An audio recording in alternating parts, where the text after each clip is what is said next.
Baik, bismillahirrahmanirrahim. Assalamualaikum warahmatullahi wabarakatuh. Apa kabar mahasiswa komunikasi bisnis semua?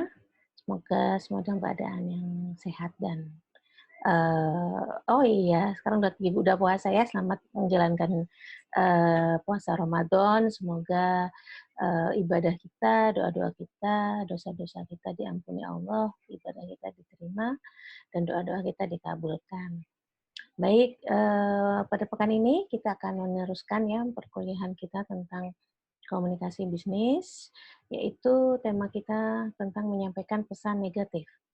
Kalau pekan kemarin kita sudah membahas tentang menerima pesan positif, memberikan pesan positif ya, dan bagaimana caranya merespon pesan positif.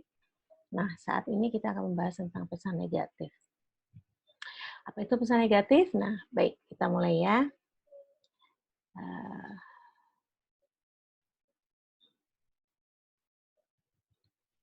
Ya, membuat pesan negatif.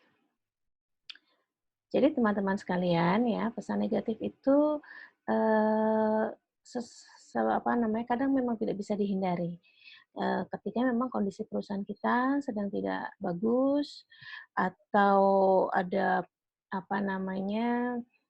kita harus menolak lamaran orang, misalnya surat lamaran, kemudian kita harus menjawab bahwa dia belum bisa, atau seperti sekarang kondisi COVID-19 ini menyebabkan banyak perusahaan yang kolaps, misalnya dia harus memotong gaji semua karyawan, atau bahkan merumahkan gitu, atau menghentikan pelayanan, misalnya kalau bank gitu ya, biasanya tiap hari ternyata harus bergantian dan seterusnya. Nah, jadi banyak sekali pesan negatif yang harus kita sampaikan ya di dalam bisnis juga. Nah, kondisi negatif seperti apa sih yang muncul ya? Pertama adalah misalnya ini contoh sekarang nih, tadi sudah saya kasih tahu adalah kondisi pandemik ya, sehingga perusahaan tidak bisa beroperasi dengan baik. Nah, dalam kondisi ini eh, perusahaan terpaksa harus memberikan informasi. Jadi misalnya karena work from home atau PSBB misalnya ya tidak bisa semua masuk dan harus di rumah, akibatnya proses produksi terganggu, terhambat, dan pemasukan terhambat sehingga dan seterusnya. Nah, sehingga kondisi pandemik ini membawa dampak negatif bagi perusahaan. Yang kedua, adanya kesalahan operasional ya sehingga pelanggan dirugikan. Bisa jadi misalnya pelanggan menerima kalau perusahaan manufaktur pelanggan menerima barang yang tidak yang sebenarnya tidak baik tapi lolos quality control dan seterusnya sehingga pelanggan dirugikan. Nah, dalam konteks ini juga ketika pelanggan komplain ya kita harus bisa menjawab komplain pelanggan tersebut. Kemudian menolak permintaan atau proyek baru ya. Ini misalnya ada permintaan dari LSM atau perusahaan atau Pemda atau masyarakat sekitar ngajuin proposal misalnya gitu ya untuk membantu pembangunan jalan dan seterusnya tapi terpaksa tidak bisa dipenuhi. Nah, itu kemudian kita juga terpaksa memberikan pesan yang negatif. Nih, menghentikan hubungan kerja udah pasti ya, itu adalah kondisi negatif yang mau tidak mau tetap harus kita sampaikan. Merespon pelanggan yang kecewa, ini juga bisa jadi karena produk tidak sesuai, pelayanan tidak sesuai, ya terima telepon dicuekin, dijutekin, malah misalnya seperti itu, dan pelanggan komplain. Meminta maaf atas perilaku staf, atau barang yang tidak sesuai, salah perhitungan, dan lain-lainnya. Jadi ini di antaranya ya contoh kondisi-kondisi negatif yang tidak terhindarkan muncul di dalam perusahaan. Nah, bagaimana caranya menyampaikan pesan negatif ya? Kita harus tahu dulu prinsipnya. Ya, prinsipnya adalah sebenarnya perasaan nyaman dan kecewa itu bisa dikurangi ya, asal terpenuhi ada 3 syarat yang bisa muncul ya di dalam untuk mengurangi perasaan tidak nyaman dan kecewa ini atau perasaan negatif dari pelanggan atau dari stakeholder yang komplain terhadap perusahaan. Yang pertama adalah mengetahui alasan terjadinya, ya. Jadi ketika, pelanggan komplain gitu, kita nggak boleh marah. Kita harus ya memang biasanya sih kalau udah komplain pelanggan akan marah-marah ya, mungkin bahasanya jadi jelek, emosi dan seterusnya. Nah, untuk itu kita nggak boleh ikutan marah ya, tapi kita, dengarkan dulu kemudian kita lihat sebenarnya alasannya apa, kok bisa ya terjadi, gitu. Kemudian yang kedua bisa merasakan bahwa berita negatif ini dibuka dengan hati-hati ya. Jadi misalnya, terpaksa tadi terkait dengan COVID-19, apa namanya, karyawan ada yang dirumahkan sebagian gitu ya, atau ada pemutusan hubungan kerja. Nah, untuk menyampaikan itu kan nggak gampang ya, karena kan memutuskan hubungan kerja berarti kan memutuskan rezeki orang gitu ya, terutama apalagi itu karyawan kita. Sehingga kita harus, bisa bisa menyampaikan pesan itu secara empatik begitu ya, dan menunjukkan bahwa kita juga sudah mempertimbangkan dengan sebaik-baiknya terpaksa keputusan negatif ini, seperti itu. Nah, kemudian yang ketiga adalah percaya bahwa masalah telah melalui serangkaian proses yang serius dan adil. Artinya tadi ya,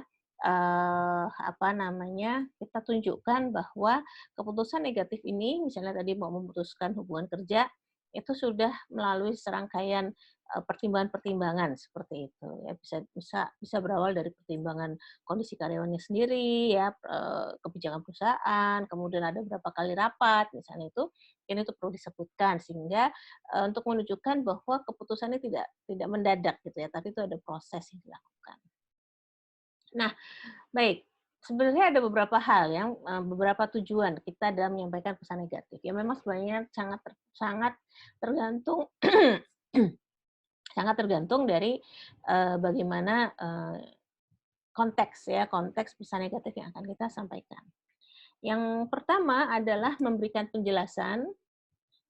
ya, sorry, memberikan penjelasan, secara nyata dan lengkap, ya. Jadi memang tadi untuk mengurangi perasaan negatif kan kita harus jelaskan apa yang terjadi di perusahaan ya, prosesnya seperti apa. Nah, eee, tujuan pertama tadi itu untuk memberikan penjelasan, nyata dan lengkap itu supaya pembaca memahami dan bisa menerima pesan negatif, gitu ya. Jadi kita kasih background, alasan kenapa itu bisa terjadi, seperti itu, agar pembaca bisa juga memahami. Ya, yang kedua, penerima pesan tidak harus melakukan konfirmasi ulang, karena sudah jelas di depan, di awal ya, kita memang kalau bisa ketika harus menyampaikan pesan negatif, pertimbangan-pertimbangan tadi, fakta-fakta yang sudah kita kerjakan memang perlu kita sampaikan. Sehingga, penerima pesan itu, tidak protes ya, sudah tahu bagaimana, proses pengambilan keputusannya, seperti itu. Nah, tujuan yang kedua adalah menyampaikan empati dan perasaan sensitif. Jadi misalnya ini tadi terkait dengan, ada customer yang komplain gitu ya, dia beli barang, misalnya beli laptop, nggak taunya sampai di rumah laptopnya rusak gitu ya, padahal dia belum buka, dia belum apa, misalnya. Nah, untuk itu, kita harus dalam menyampaikan empati dan perasaan sensitif ini gitu ya, penulis menggunakan kata-kata yang menghargai pembacanya, gitu.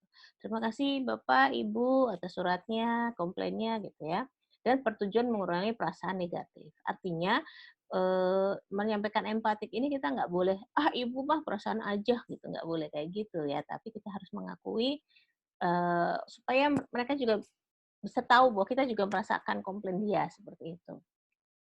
Jika pantas, penulis mengakui kesalahan dan minta maaf tanpa menimbulkan konsekuensi hukum bagi perusahaan ya.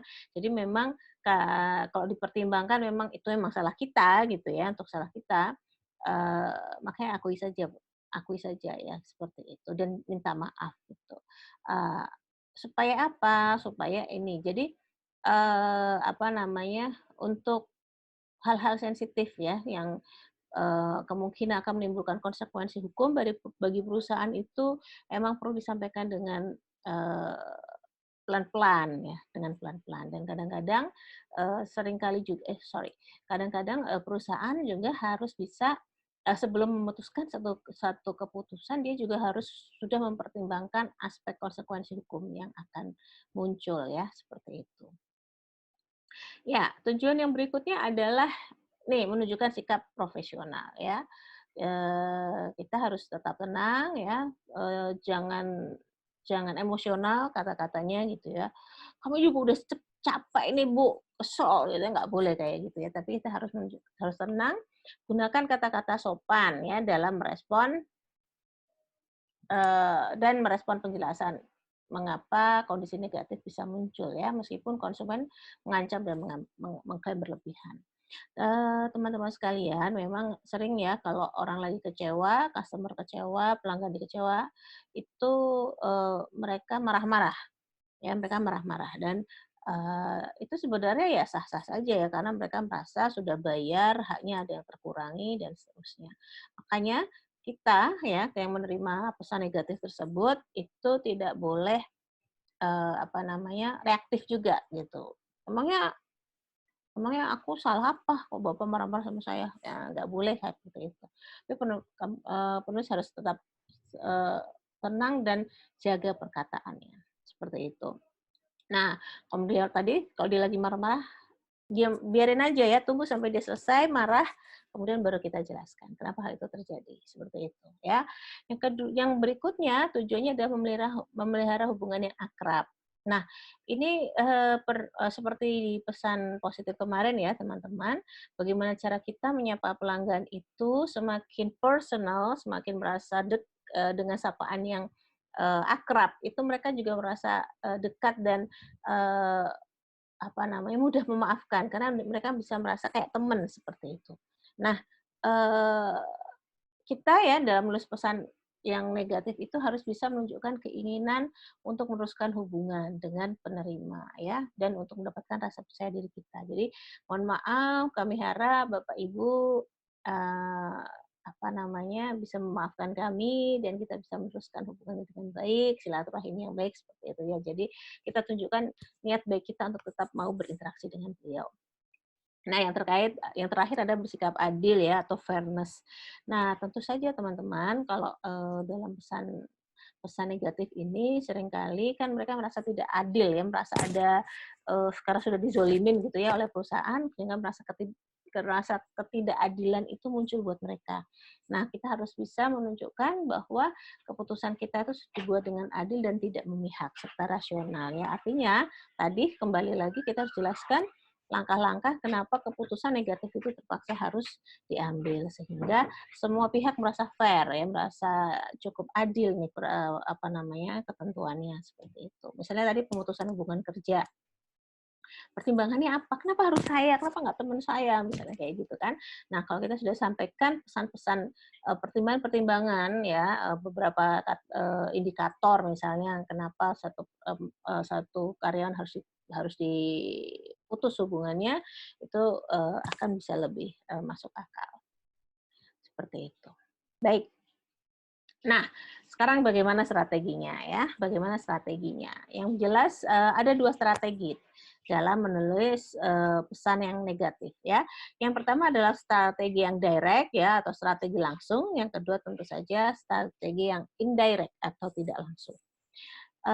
Apa sih strategi direct ya? Strategi direct itu, ya kita langsung menjelaskan ya, apa yang, apa namanya, yang diperlukan, yang dibutuhkan eee, di dalam pesan itu. Jadi, bisa dilakukan strategi ini, nanti di belakang akan saya sampaikan ya, bagaimana cara menulis pesan negatif yang direct ya. Eee, Ketika memang berita pesan negatif itu tidak menyebabkan efek parah ya, atau tidak secara langsung mempengaruhi penerima pesan. Jadi misalnya memang ada kesalahan, produksi di perusahaan gitu ya, sehingga sebabkan ada beberapa item yang lewat, yang terpaksa udah, ke lapangan misalnya atau apa ya, ada, misconduct dan seterusnya seperti itu, tapi tidak terlalu parah. Nah, ini bisa kita sampaikan permohonan maaf misalnya atau, "Mohon maaf ke kantor kami karena hari pertama puasa, jadi kami terpaksa harus, libur, harus tutup untuk memberikan kesempatan bagi pegawai kami untuk bisa menyiapkan Ramadan di rumah," misalnya. Nah, itu kan, jadi kan mengecewakan pelanggan yang pas hari pertama Ramadan kemarin itu dia harus melakukan transaksi di kantor kita, baik kita tutup gitu. Nah, sebaiknya memang disampaikan jauh-jauh hari ya supaya mereka tidak kecele. Tapi anyway kalau tetap masih kecele datang ke kantor kita, pada kantor kita tutup, nah itu bisa langsung kita sampaikan ya seperti itu. Yang kedua ya, ketika penerima pesan mungkin tidak melihat pesan negatif ini. Jadi maksudnya dia apa namanya tadi ada perubahan jam pelayanan.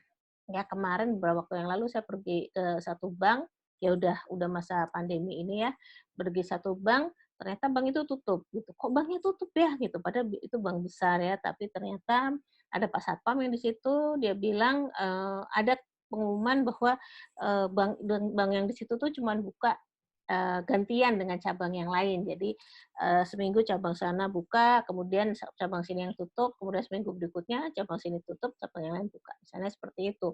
Nah, itu kan ada pengumumannya yang sebenarnya sudah dipasang di kantor ya, sebenarnya mereka juga sudah announce, tapi saya sendiri tidak baca, tidak ikut IG-nya, mungkin saya tidak baca berita tentang penutupan bank itu, penutupan pelayanan secara berganti-ganti itu.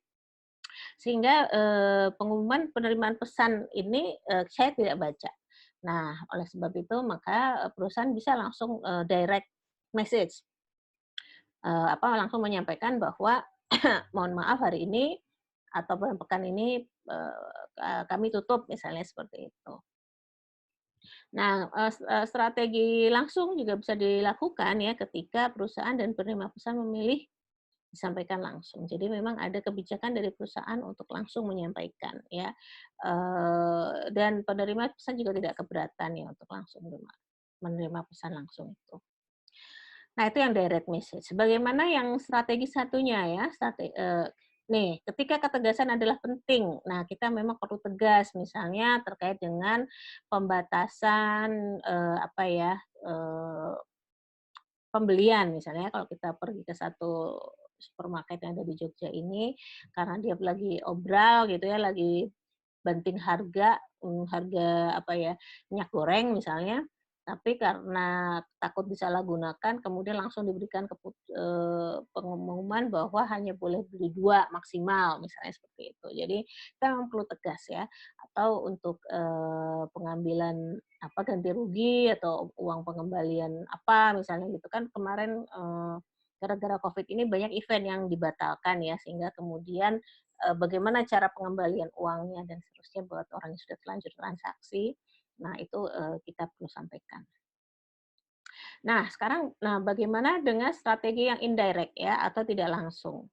Nah, kenapa sih strategi ini perlu dipakai ya, ketika, ingin melunakkan pesan negatif. Jadi maksudnya, apa ya, karena pesannya sangat, eee, pesannya sangat besar,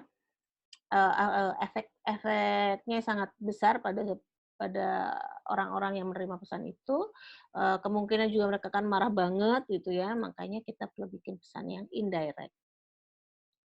Ya, ketika berita negatif itu mengecewakan seseorang atau langsung, kena pada seseorang yang tadi misalnya tentang, pemutusan hubungan kerja ya, PHK itu kan, yang kena itu langsung banget gitu ya, sakit gitu. Nah, makanya perlu kita, berikan pesan yang indirect, tidak langsung, "Pak, Bapak kami pecat hari ini, besok nggak usah datang lagi," misalnya gitu, kan nggak kayak gitu kan. Menyampaikannya harus memberikan diajak ketemu ya, diajak ngomong dulu, dan seterusnya. Dan baru disampaikan bahwa terpaksa perusahaan melakukan pemutusan hubungan kerja, misalnya seperti itu. Kedua, ketika pesan negatif akan mendorong timbulnya reaksi permusuhan atau kemarahan ya tadi. Jadi gara-gara kita sudah bisa perhitungkan nih, ini kayaknya akan bakal marah ya. Ada perusahaan hubungan kerja, separuh buruh misalnya harus dirumahkan gitu ya. Itu gimana caranya ngomong, itu pasti akan menimbulkan, kemarahan dari para buruh, misalnya seperti itu.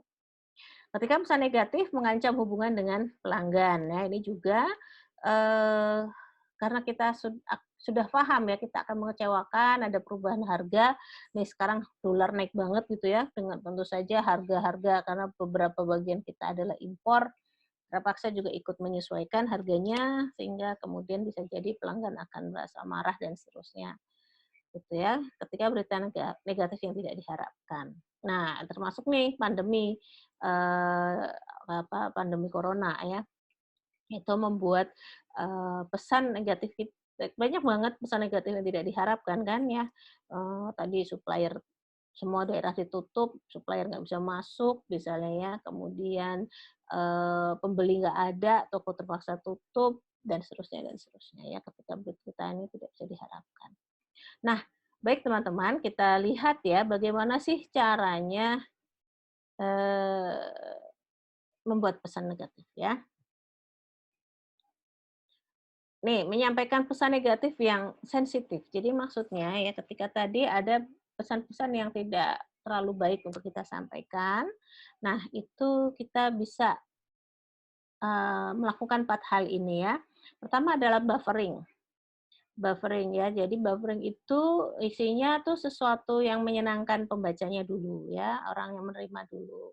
"Terima kasih Bapak Ibu, komitmennya kepada kami," gitu ya, "kontribusinya pada perusahaan kami," misalnya seperti itu. Jadi berikan berita baik, pujian, penghargaan, pengertian gitu ya, dan kemudian baru mulai minta maaf. Di akhir-akhir ya, setelah itu baru kita mulai mohon maaf, dengan terpaksa kami harus melakukan, memberikan berita yang kurang, apa namanya, menyenangkan dengan kondisi saat ini, misalnya seperti itu ya. Kemudian barulah masuk kedua, berikan alasan. Kenapa sih harus ada program pemutusan hubungan kerja, misalnya seperti itu ya. Penjelasan sebab terjadinya, keuntungan bagi penerima pesan, penjelasan kebijakan perusahaan, kata positif, berikan bukti yang menunjukkan keseriusan. Jadi di sini kasih sebanyak-banyak alasan ya kenapa, terpaksa pesan negatif ini muncul, seperti itu. Nanti, selain ini akan saya kasih contoh ya, satu pesan negatif yang sangat bagus ditulis. Jadi berikan alasan, dijelaskan dulu kondisinya kenapa sih ini terjadi gitu ya. Kemudian, jangan lupa, penerima pesan juga, apa ya keuntungannya bisa dapat PHK, di PHK itu apa sih keuntungannya gitu ya. Mungkin bisa disampaikan nanti akan ada pesangon misalnya seperti itu ya, sehingga, nggak rugi-rugi apa sih, nggak kecewa-kecewa banget gitu ya, seperti itu. Ada penjelasan kebijakannya ya dan tetap ada kata-kata positifnya ya, mudah-mudahan ini tidak menjadi akhir, silaturahim kita dan seterusnya misalnya gitu. Nah, pesan negatifnya itu sudah embedded, ya sudah embedded maksudnya sudah tertanam dalam pesan, sudah tadi ya di buffering dan di pemberian alasan ini, secara tersirat sudah muncul gitu ya. Nah, ketika disampaikan, jadi dengan ini terpaksa Bapak, kita lakukan, pemutusan hubungan kerja misalnya, eee, bentuknya ini ya, secara tidak langsung menolak, kompromi, dan memberikan alternatif. Jadi kadang-kadang kita memang bentuknya bisa udah masuk dalam buffering ya, atau pemberian alasan, bisa disampaikan dalam bentuk kalimat pasif dan tidak langsung menolak, tadi kalau nggak langsung menolak tadi tuh soal project itu, berikan, apa namanya, tadi di atas sudah kasih alasan, kemudian sebenarnya kami kondisinya begini begini begini, atau ada kompromi. Kalau kompromi itu artinya tidak seluruhnya kita tolak ya, tapi ada kompromi misalnya, "Bapak, karena kondisi perusahaan kami susah, kami tidak melakukan pemutusan hubungan kerja, tapi kami melakukan shifting, bekerja yang bergantian," gitu. Oleh sebab itu terpaksa ada pemotongan gaji misalnya, itu tetap aja nggak enak ya, gajinya dipotong, tapi mau nggak mau kondisi itu tidak bisa terhindarkan, tapi itu akan bisa dimaklumi ketika sudah ada, buffering dan alasan tersebut, gitu ya. Nah, terakhir adalah penutup ya, Eee, kalau kepada customer ya berharap bisa kontak lagi atau yang di PHK tadi ya, berikan informasi alternatif, harapan doa terbaik, ya pemberian sampel gratis atau promosi penjualan. Jadi, di dalam kalimat penutup ini kita harus bisa menyampaikan sesuatu yang, membuat, agak terhibur gitu deh ya, orang yang menerima pesan negatif ini agak terhibur. Nah, kita lihat ya.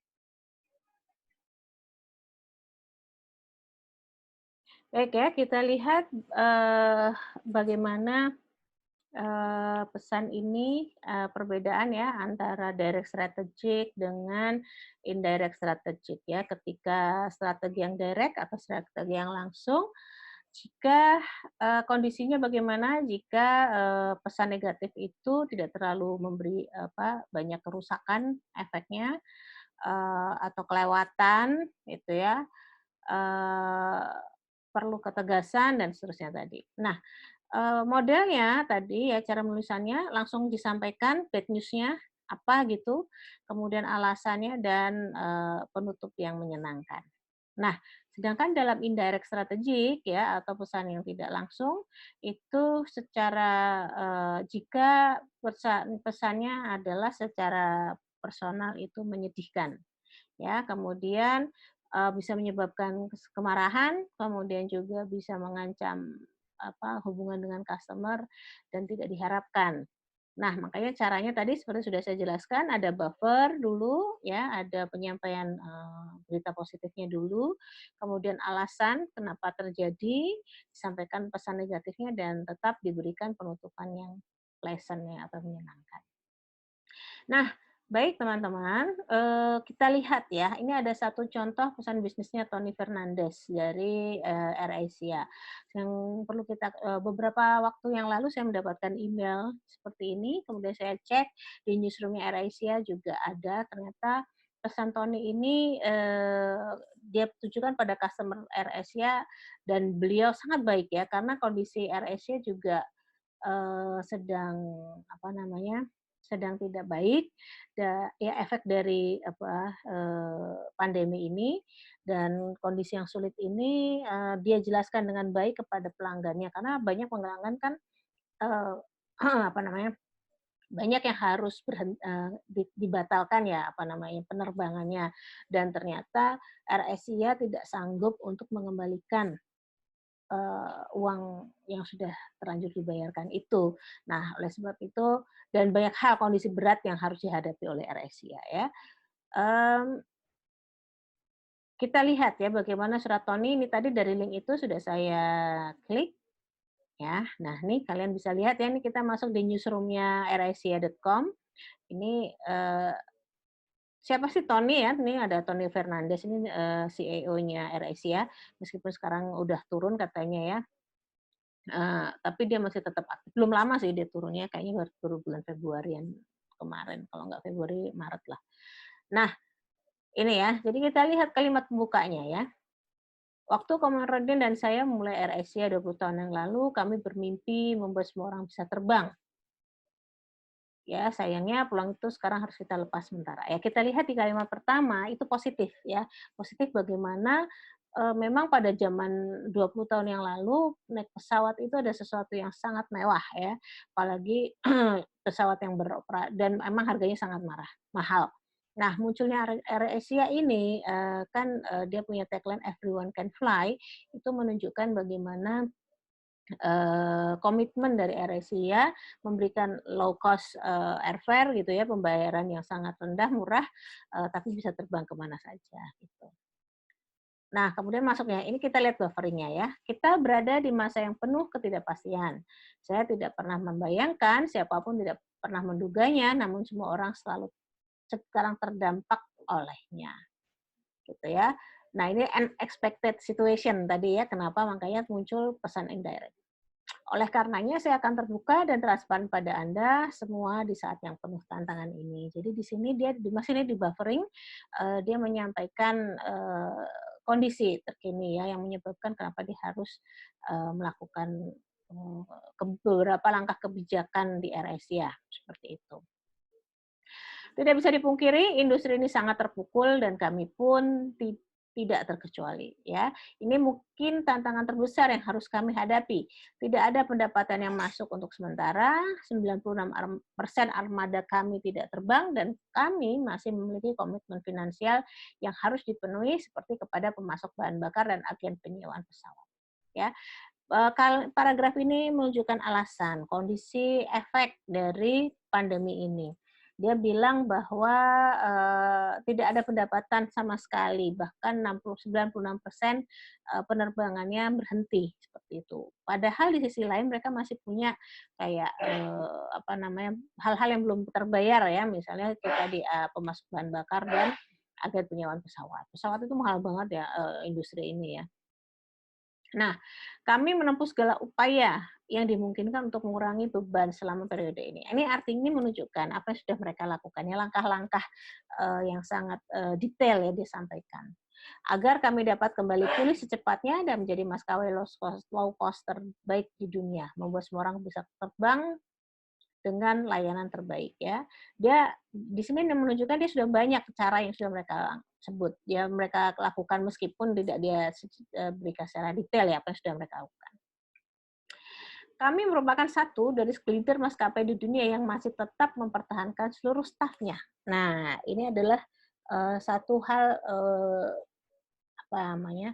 Statement yang menunjukkan empati ya, atau membangkitkan empati dari para customer ya.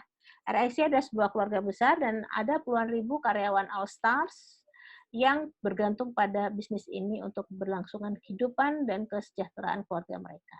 Nah, artinya dia menunjukkan bagaimana AirAsia ini care dengan karyawan dengan tidak mau mem-PHK ya, tidak ada PHK padahal tidak ada apa namanya pemasukan sama sekali seperti itu. Sehingga konsekuensinya tadi ya ada kesulitan dalam keuangan. Kamarudin dan saya tidak akan mengambil gaji selama periode ini dan All Stars dari semua lini bisnis telah menerima tawaran kebijakan pengurangan waktu kerja sementara dengan porsi antara 15-75% tergantung tingkat senioritas untuk sama-sama menanggung dampak situasi ini terhadap bisnis kami ya. Artinya apa? Artinya Tony menyampaikan bahwa dia dengan Kamarudin itu CEO-nya ya, dan karyawan itu mereka sudah membuat satu kebijakan juga untuk mengurangi masa apa namanya masa kerja kantor gitu ya, jam kantor sehingga tentu saja konsekuensinya penghasilan mereka pasti akan dipotong ya. Saya berterima kasih atas pengorbanan mereka yang selalu berpandangan luas serta selama mengalami situasi ini bersama. Jadi dia juga menunjukkan rasa terima kasih kepada pelanggan, pada karyawannya. Nah, sampai di sini kita bisa paragraf ini sangat membangkitkan empati ya kita sebagai customer kan. Karena kita juga bisa merasa mungkin bisnis kita juga mengalami kesulitan bahwa dampak COVID ini juga tidak terhindarkan di semua lini. Tadi ya sudah disebutkan bahwa oh iya ya aku juga ngerasa nih misalnya. Atau ada tetangga juga yang terpaksa PHK, nggak bisa meneruskan pekerjaan karena perusahaan bangkrut dan seterusnya seperti itu. Meskipun penuh tantangan, saya ingin menjamin bahwa AirAsia kuat dan tetap berfokus pada masa depan dan melayani Anda semua pelanggan kami.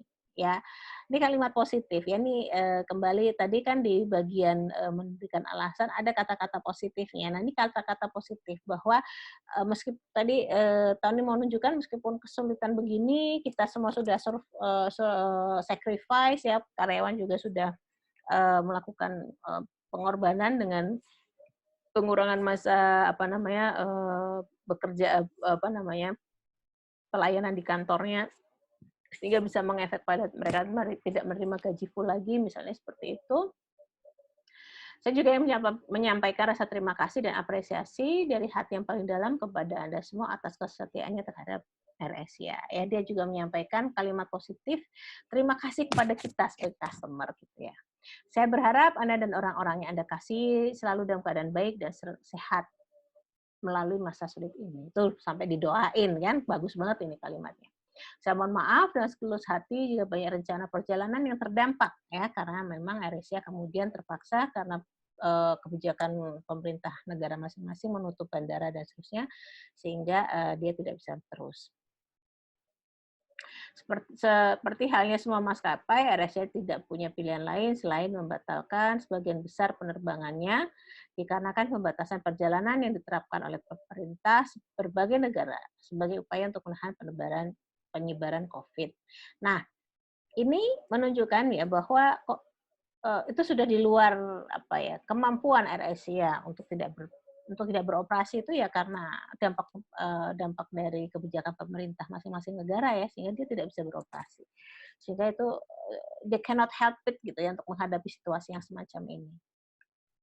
Saya memahami banyak dari Anda yang telah menyampaikan kekecewaan karena tidak mendapat kompensasi pengembalian dana. Nah, ini langsung kepada bad news-nya ya disampaikan karena kita udah bisa kebayang ya ribuan tiket itu tiba-tiba cancel kan ya. Kemudian pasti akan banyak yang minta komplain refund ya untuk pengembalian uangnya.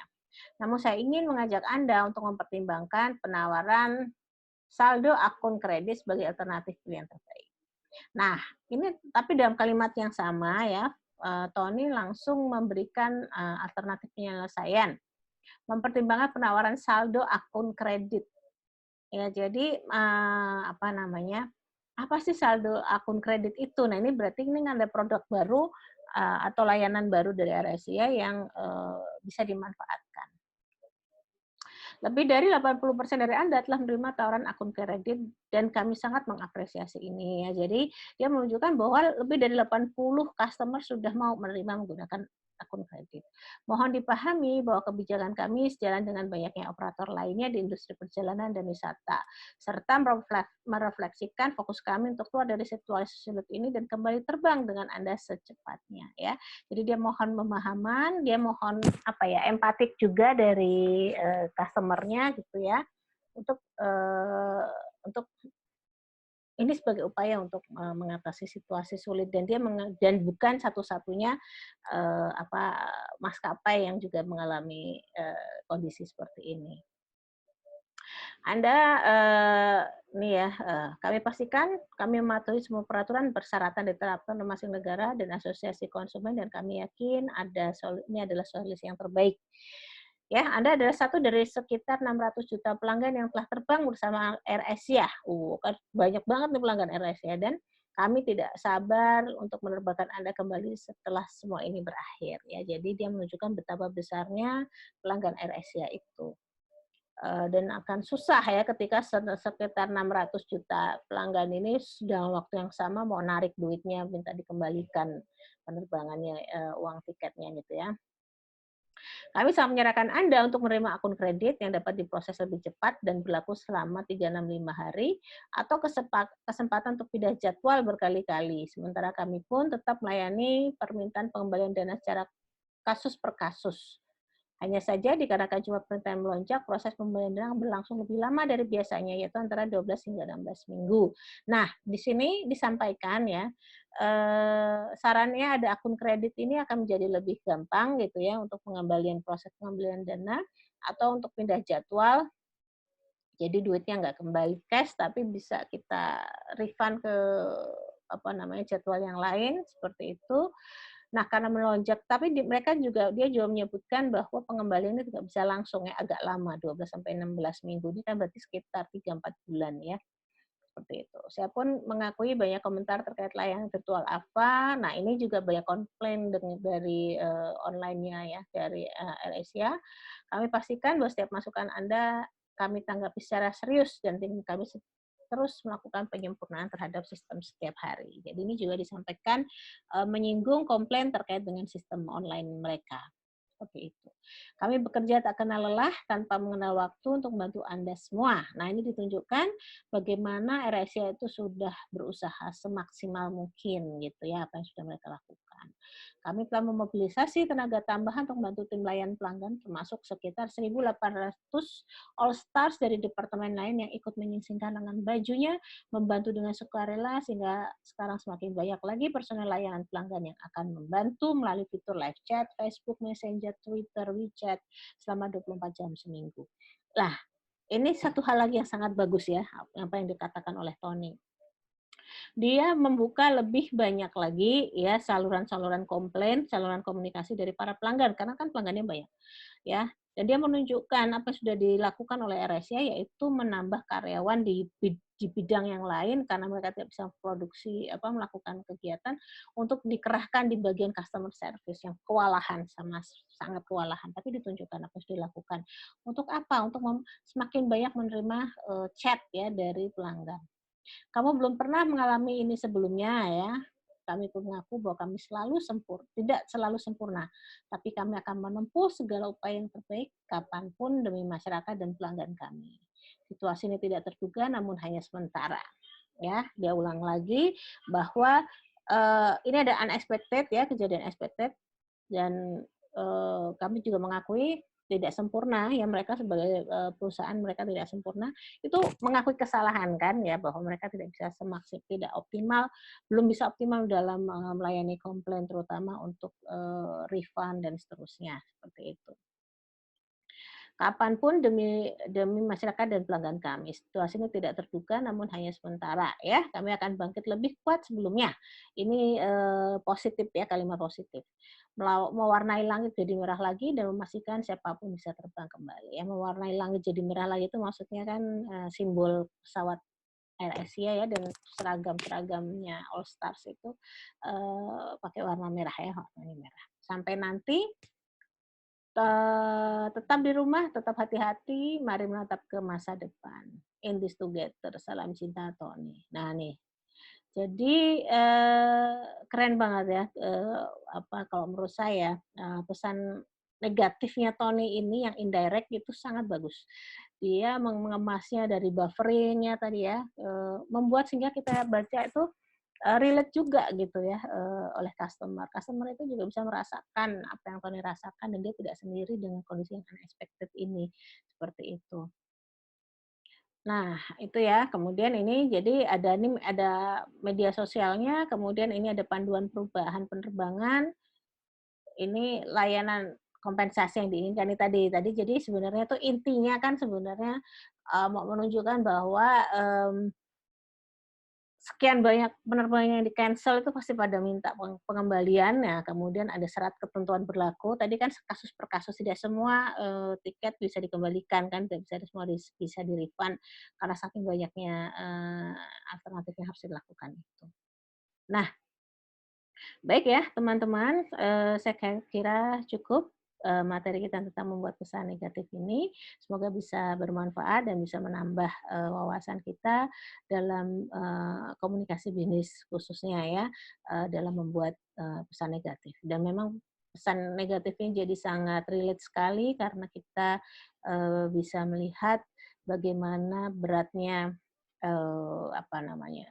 Tony ya di dalam bukan hanya Tony sih sebenarnya, perusahaan-perusahaan yang saat ini sedang mengalami terdampak pandemi global. Oke, baik, cukup itu saja. Tetap semangat, tetap sehat, dan tetap di rumah. Assalamualaikum warahmatullahi wabarakatuh.